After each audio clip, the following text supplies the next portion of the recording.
Columbus may have its biggest game of the year on Sunday. I'll explain today on Locked on Blue Jackets. You're Locked on Blue Jackets, your daily podcast on the Columbus Blue Jackets. Part of the Locked on Podcast Network. Your team every day.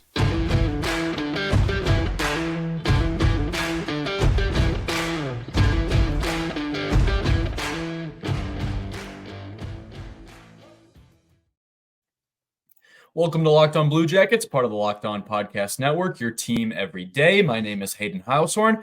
My co-host Jay Foster is out today. We are here to talk about the good, the bad, and the ugly of your favorite team and ours, the Columbus Blue Jackets.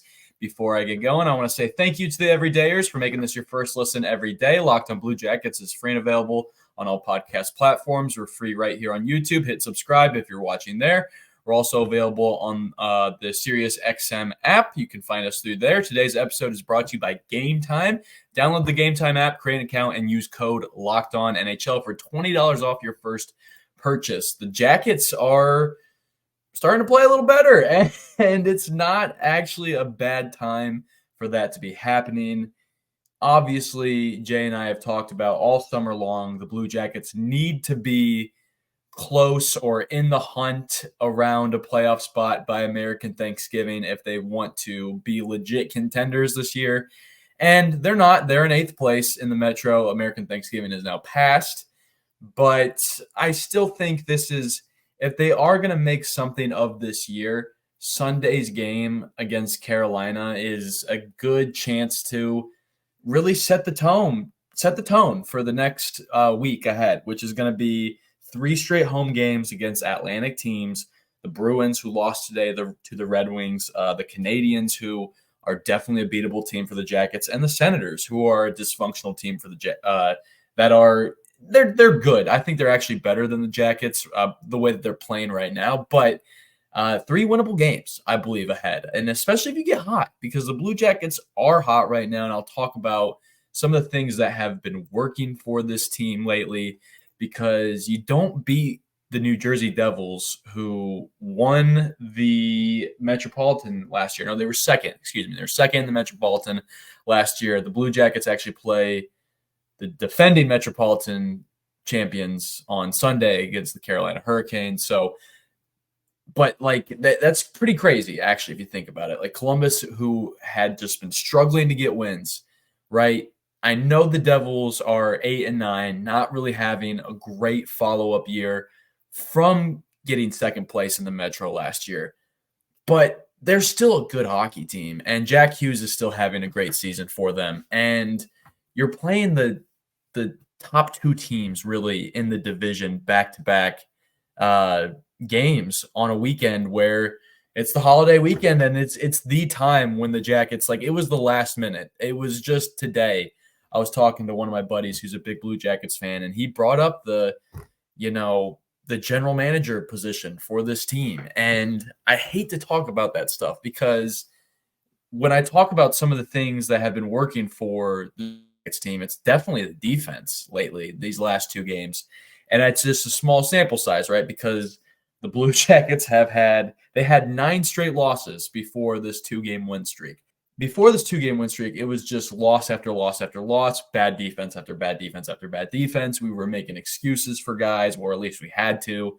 But now, the last 2 games, it really feels like they're starting to put on what the hype, they're starting to put out on the hype that's being put into them, right? Because you look across the board, the 6 defensemen that played on Friday against the Devils, all former first-round picks, which is just mind-boggling in itself. I know the Blue Jackets didn't actually draft them all, like Gabranson and Provorov. Those were trades. Boquist, I believe, also was a trade. Jake Bean was a trade. So, yeah, most of them they hadn't actually drafted themselves. I think just Jiricek and Werenski, the 2 that were drafted by Columbus. But they're starting to play a lot better. And at least I felt like that these last 2 games, which – going back to the general manager position, is still credit to Jarmo for getting 6 first-rounders all in the same room. I don't really feel like the way that this team is constructed is the reason why they are failing. I don't feel like that. I feel like if you look at, other than what Jarmo did when he hired the decision he made to hire Mike Babcock this offseason certainly was not a good look for him. And it's simply not a good look to bring in a guy and it's a mistake I would have made. I thought Mike Babcock was the coach, but anyway, I can't blame him for that, I guess, because he has had years of good coaching hires in the past. And I think giving Pascal Vincent the job after you had to kick Mike Babcock out, if that was a Yarmo decision, great job on his part. So I don't really feel like Yarmo's tenure with Columbus has mostly been just putting out fires and trying to keep the flame like at a good spot. Actually, I don't know if he's been trying to put out the fire or really keep the embers burning, right? Because when the fire's dying and you're running out of wood and like you're doing anything you can to keep the fire alive because the party's going. Like that's what it feels like Garmo has been trying to do for this team. And it feels like he's been keeping them above floating for I don't know, because they haven't made the playoffs the last several years. So it's like, it's tough. It's tough to be looking at his job right now. That's not what I want to be doing. I want to be talking about what's been working for this team. And it's the defense. It's Provorov and Werenski, I thought were a pretty good pair tonight. Zach Werenski is one of your best players on the team this year. There's no doubt about it. There's only 4 guys that have a positive plus minus this year. And one of them is Zach Werenski. The other one's Damon Severson, who Werenski was obviously playing a lot of time with. He was his main D partner before Damon Severson went out 6 to 8 weeks with a torn oblique. But the other 3 guys, just in the segment where we're talking about what's been working for this team, Justin Danforth, by the way, who has 9 points in 21 games, not so bad for a guy only averaging about 13 minutes a night. He's +7.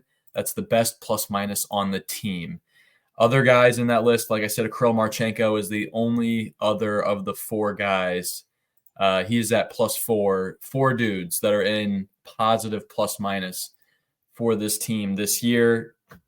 Justin Danforth, Kirill Marchenko, Werenski, Severson.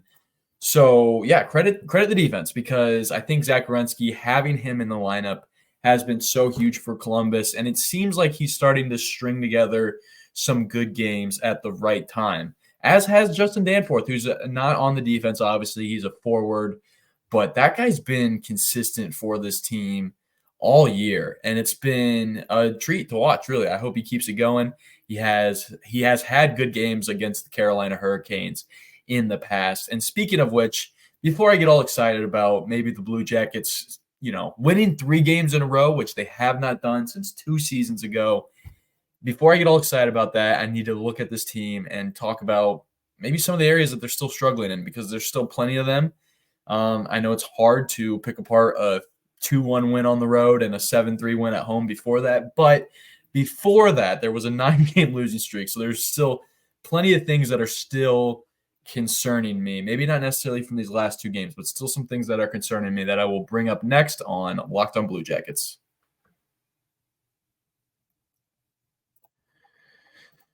Next, I want to tell you guys about BetterHelp, because it's that time of year where you can start to feel a little sadness. It starts to get darker out. The holidays come about, and maybe depending on your family situation or just what's going on in your life, maybe the holidays can be a little tough. I know for me in the past, like anxiety would start to build around the holidays, and I needed to add something. That I'm really reflecting on my time in college here over the holidays, when I really could have used therapy, and I actually sought after therapy, and I received therapy, and it was a bright spot amid a lot of stress, a lot of change that was going on back in my time in college. And if you're thinking about starting therapy, I highly recommend it. I personally have not tried BetterHelp, but I highly recommend something like BetterHelp, because what I've read about it, it's amazing. It's entirely online. It's designed to be convenient. It's flexible, suited towards your schedule, and all you have to do is fill out a brief questionnaire, and you get matched with a licensed therapist. Again, all of this is online. You can also switch therapists anytime for no additional charge. Get online, Visit BetterHelp.com/LockedOnNHL to get 10% off your first month. So they're doing a nice deal for you there. That's BetterHelp, HELP.com/LockedOnNHL. Just find the brighter spot in your season this holiday season with BetterHelp. All right, Columbus is still just, not having the best year. They're still 8th place in the Metropolitan Division. They're playing a Carolina Hurricanes team that is 3rd in the Metro, 11-8 record after an 8-2 loss Friday night to the Tampa Bay Lightning, who is a very good team. Obviously, Tampa Bay, well coached by John Cooper. They've won 2 Stanley Cups in the last 3 years. But Carolina is a pretty good team themselves. I was really surprised to see them just get trounced at home, starting Antti Raanta, who has been their worst. He's been their weaker of their 2 goalies, which they've interchanged between Frederik Andersen, who is out, hoping all is well with him. He is having some health issues and has been out the last couple of weeks.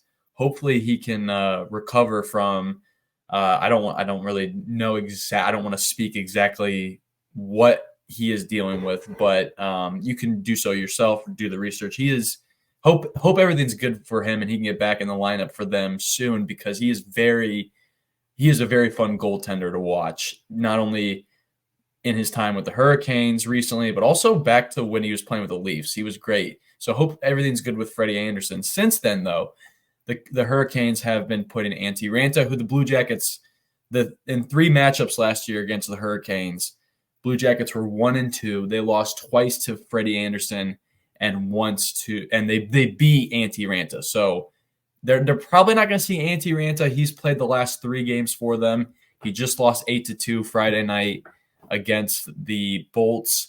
You'll probably see Pyotr Kochetkov, the 24-year-old goalie, second-round draft pick from 2019. He's kind of their young and up-and-comer goaltender that they're really excited about. Another dude from Russia. So he's kind of he's similar.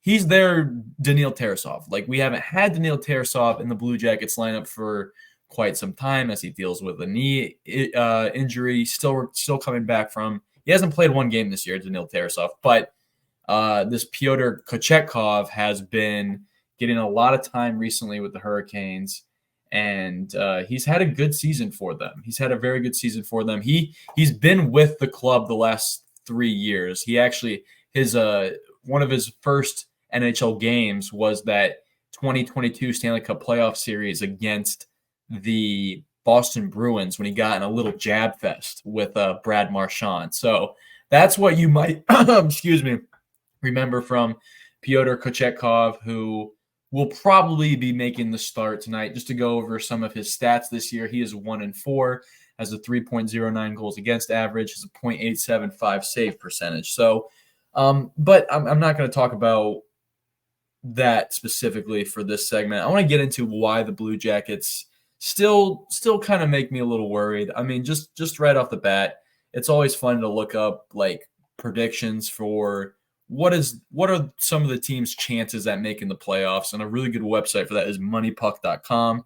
You can look up, I don't know who's doing this, to be honest, but it's just that fun, nice little, if you scroll down far enough, you can find that wheel, which has all 32 NHL teams around it.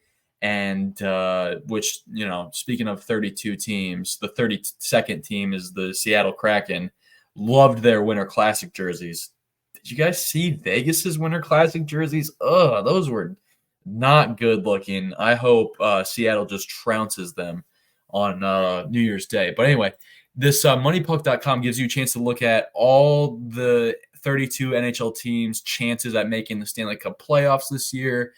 You wouldn't be surprised to find the Blue Jackets, in the bottom 5 at a 9.3% chance to make the playoffs this season, only better than the Ducks, Canadiens, Blackhawks, and Sharks. So Sharks 0.1%. So a little bit better at the situation here in Columbus than there right now. But really, though, Columbus is at a crossroads here, because it's if you win Sunday's game against the Carolina Hurricanes, first of all, it'll be your first 3-game win streak in 2 seasons. Second of all, okay, are you still back in this thing? I mean, like Columbus should not be in a situation where they are tanking. They have too many first round picks and in on their defense. They have too many guys that they're paying a ton of money to at their forward positions, i.e., Johnny Gaudreau, Patrik Laine. Like it's you don't want to waste the prime of those guys' careers. And I know a lot is on them to kind of start to play a little better, which Patrik Laine tends to have good games against the Carolina Hurricanes. He scored the last time the Blue Jackets played in Carolina. He actually had the only goal for the Blue Jackets in a 4-1 loss in October of 2022. So Columbus has not been to that building in a while, but I think they can win this game. I think they can win this game. Again, some of the problems with this team I remain going into this game are the fact that their forwards haven't been scoring. Like Justin Danforth, again, he is the leader as the fourth line forward on this team in plus minus, and he has 9 points in 21 games, averaging 13 minutes a game. Like forwards usually average 16 to 18 minutes a game, like the ones that are really playing. I'm just that might be a Hayden doesn't know puck moment. I'm kind of just shooting and hoping that's accurate, right? Like 16 to 18 minutes is how much a top liner is going to play. A top liner, who am I? Like Sebastian Aho, he's averaging 20 minutes a game. He's one of their that leads forwards for the Carolina Hurricanes, who you will see Sunday night. He is having a great season like he always has, 16 points in 15 games. So for a guy that has not been averaging a lot of minutes, like Justin Danforth is getting a lot done. And some of these other forwards just aren't right now. And I just wonder if at some point it is going to start to turn on for those guys, because like you can't keep Patrik Laine and Johnny Gaudreau off the score sheet forever. At some point, they're going to start ripping some goals. And I know that's only going to be good for a guy like Adam Fantilli, who has been having some good stats despite not having a lot of help from Patrik Laine, be it that Patrik Laine was out due to a concussion that he received from Rasmus Anderson on a cheap hit and so on and so forth. But to each their own. These guys certainly at some point can start to play better and just have a little bit more puck luck. I believe that things will start to turn the other way for Columbus. They didn't score a lot of goals on Friday against the Devils. They only scored 2. And if you look, Columbus hasn't won a 2-1 game in regulation since February 2022. So it's been about 20 months since Columbus last won a 2-1 game.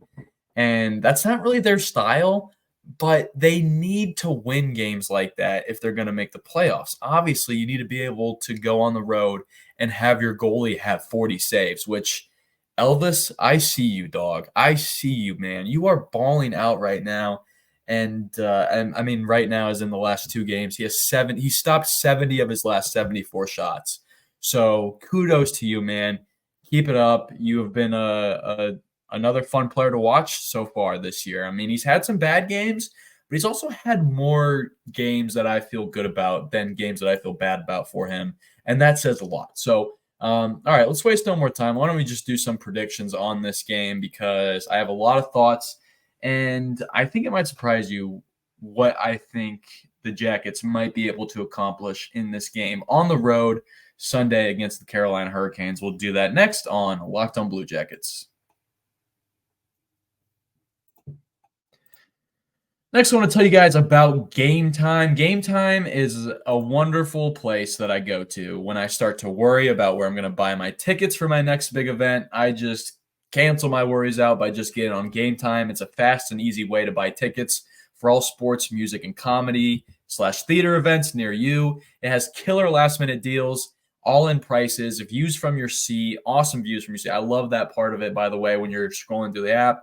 Looking at a list, it gives you don't even have to click on the ticket. You can just see the view from your seat before you even click on it. It has the best price guaranteed. Gametime takes the guesswork out of buying tickets, last minute deals, easy to find and buy tickets for every kind of event in your area. It's just a couple of clicks straight to the Apple Pay. That'll get it done. views from your seat, from the venue. Take the guesswork out of buying your tickets with Gametime. Download the Gametime app, create an account, and use code LOCKEDONNHL for $20 off your first purchase. Terms apply. Again, create an account and redeem code LOCKEDONNHL for $20 off. Download the Gametime app today. Last minute tickets, lowest price guaranteed. It's just the best app whenever you're going to buy tickets for things like, the Ohio State football game. Maybe you want to go to the Ohio State football game that's taking place later today against that team up north. Maybe you can find some nice prices last minute there with Gametime. So yeah, go check that out. All right, big chance for the Jackets here. They are 2-6-1 this year in the Metro. Carolina has played a lot less Metro games. They're just 3-2, so they've played 5. Columbus has played 9 Metro games this year, so which is kind of a lot, honestly. That's a lot of games for Columbus to be playing in their own division. It's also their record reflects why they have done so poorly in the Metro standings, but they've won. They beat the Devils, which is a huge confidence boost for them. It has to be.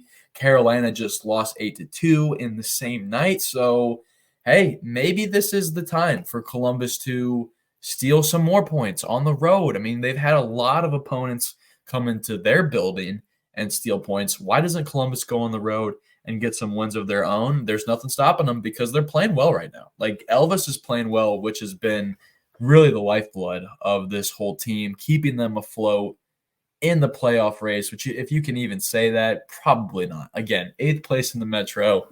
It's not great. But it is what it is. And my point here is this game Sunday, if they can win it, it has to mean that they still have a chance, right? Because it'll give them 2 more points. It'll give them all the confidence they need playing at home to end what has been a brutal month of November, where they have played a ton of games. They finish at home here next week, Monday against the Bruins, Wednesday against the Canadiens, Friday against the Senators, and then they play in Boston Sunday to wrap up games for that week. And it's just a good chance, I just feel like, for Columbus to propel themselves into 3 straight home games. Who knows what can happen if they win this one Sunday against Carolina. Even if they get a point, I will be disappointed, but it'll be big for Columbus because they're playing better. They're playing good. Even if you look at their losses this year, they were competitive in these games. I expect them to be competitive in this game against the Carolina Hurricanes. Again, Patrik Laine, he seems to always create good chances. Justin Danforth, he had a good game against them the last time they played in Carolina. If I could get one request out of any Blue Jackets player, it would be I'd like to see Jake Bean play a little bit more offensive, because he does have some major potential on his offensive side of his game. He's played 19 games this year and only amassed a goal and 2 assists. I think he's been a really solid player for Columbus, and he played a lot with Erica Branson so far this year. And he's made him and Erica Branson have looked very good together. They've looked like a very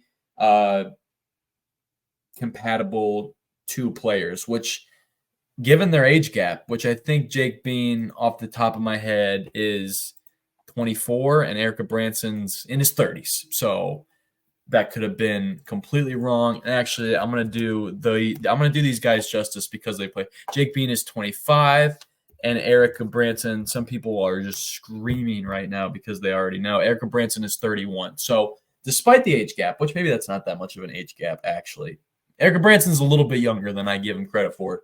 So 31 is not old. That's only 5 years older than me. So, wasn't trying to flex there. But, yeah. So I'm going to take the Jackets in this one. That may surprise you. I know we take the Jackets in every single prediction. But Columbus is playing better right now. And I just wonder, who they're going to start, because if they start Elvis, I feel good about it because, Ride the Hot Hand has stopped 70 of his last 74 shots. If they start Spencer Martin, I still feel good about it because Spencer Martin is that guy for the Jackets. It seems like he can go out there and have a 90% save percentage game. And I think if Columbus just continues to play good defense and shut down some of these star players. I mean, they shut down Jack Hughes on Friday. If they can shut down Sebastian Aho, Andrei Svechnikov, and the rest of the bunch, they'll be fine. They'll hang in this game. They can beat the Carolina Hurricanes. And I'm hoping for it. I think they get it done in a similar fashion, though, the way that they got it done against the Devils. I feel like it's just get a couple goals and just sit back and wait. Just sit back and wait, maybe play good defense. I'd prefer not, because I was having a little bit of a had to run to the bathroom a couple of times moments when Columbus was trying to get an empty net and keep the Devils out of their net for the last 2 minutes of that game, when Elvis was just getting hounded by pucks. The Devils were just snapping it around in the zone. Carolina will do that, by the way. Carolina will definitely do that. They play a brand of hockey that, as a Blue Jackets fan, you just sit back and you're like, wow, that team is pretty. Like, they play a pretty brand of hockey. They make so little mistakes. Obviously, I didn't catch a lot of their 8-2 loss to the Bolts, but they obviously do make mistakes. Tampa Bay didn't just get 8 goals by playing like, the 90s Red Wings. I mean, maybe they are playing like that. Tampa definitely could play like that if any team did, but not against the Carolina Hurricanes. But this might be a different Carolina Hurricanes team this year. Maybe they are making a few more mistakes. I mean, they're only 11-8 this year. If you look at what they've done the last few years, which they've won the division, they've won their division 3 straight years. Last 2 years, it's been the Metro. The year before that, it was the Central because of the COVID year. They haven't really met maybe their expectation. Maybe Rod Brindamore he feels like his team has not met their full potential yet. And given some of their results this year, yeah, you could argue that 8-2 loss to Tampa Bay, 3-1 loss to Philadelphia, 5-2 loss to Florida, all within the last couple of weeks for the Carolina Hurricanes. I think the Jackets, who have played well, they play up to their competition. Columbus definitely plays up to their competition, and as long as they keep doing that, they can definitely steal some wins. And I expect Elvis, at least, to put his team once again, if he plays. It might be Spencer Martin, but even so, I expect the defense and the goalie to put the forwards in a chance to go win the game late. I would have liked to see the Jackets score more in that third period Friday against the Devils, but they will have their chances to score in the game Sunday, and I just hope they do so, because when this team gets hot, who knows what could happen. They have a favorable schedule, at least I believe, ahead of them, so we will see. Thank you so much for listening to today's episode. Tomorrow we'll be breaking down this Carolina Hurricanes game. Hopefully the Jackets are going into a home week with a couple of road wins. Thank you for making this podcast possible to the everydayers. If you're not already one of our everydayers, Locked On Blue Jackets is free and available on all podcast platforms. We're free right here on YouTube. Hit subscribe. Love when those subscribe numbers go up. If you're watching there, you can find us on the SiriusXM app. I am on Twitter, social media at HaydenH971. Jay is on there at _JAKOBFORSTER. The show is on there at LO_Blue Jackets. If you have any comments, questions, or concerns, you can actually direct those straight to us, lockedonbluejackets@gmail.com. Thank you once again for listening, and until tomorrow, make sure you stay locked on.